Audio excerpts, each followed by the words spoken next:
BNP chairperson Begum Khaleda Zia চিকিৎসা গ্রহণ করতে পারছেন, সাড়া দিচ্ছেন চিকিৎসায়, জানিয়েছেন তার ব্যক্তিগত চিকিৎসক ও বিএনপির স্থায়ী কমিটির সদস্য ডাক্তার AZM জাহিদ হোসেন। গত 23 নভেম্বর থেকে এভারকেয়ার হাসপাতালে চিকিৎসাধীন বিএনপি চেয়ারপারসন 27 নভেম্বর থেকে রয়েছেন সিসিইউতে। তাকে বিদেশে নিয়ে চিকিৎসার ব্যাপারে আশাবাদী মেডিকেল বোর্ড।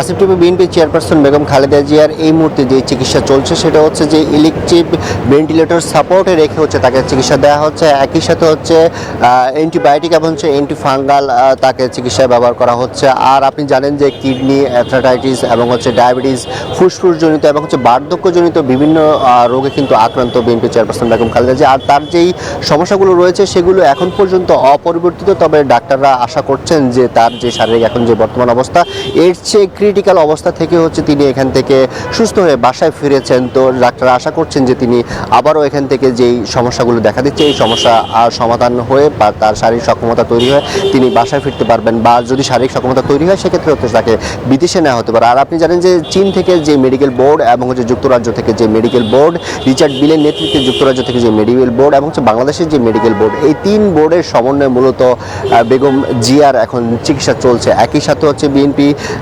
ভারপ্রাপ্ত চেয়ারম্যান তারেক রহমান এবং হচ্ছে জোবাইদা রহমান, তারাও দুজন এই বিএনপি বেগম খালেদা জিয়ার চিকিৎসা সার্বক্ষণিক তথ্য রাখছেন। এবং আরেকটি বিষয় জানিয়ে রাখি, সেটি হচ্ছে আগামী 25 ডিসেম্বর হচ্ছে বিএনপির ভারপ্রাপ্ত চেয়ারম্যান তারেক রহমান দেশে আসবেন। সেক্ষেত্রে হয়তো যদি বেগম খালেদা জিয়ার শারীরিক অবস্থার উন্নতি হয় সেক্ষেত্রে হচ্ছে তারেক রহমান উপস্থিতিতে হয়তো শারীরিক অবস্থার যদি সক্ষমতা আরও বৃদ্ধি পায় সেক্ষেত্রে হয়তো তাকে বিদেশে নিয়ে যাওয়া হতে পারে। এই ছিল এবারকার সামনে থেকে আমার কাছে সবশেষ। আসিফ টিপো।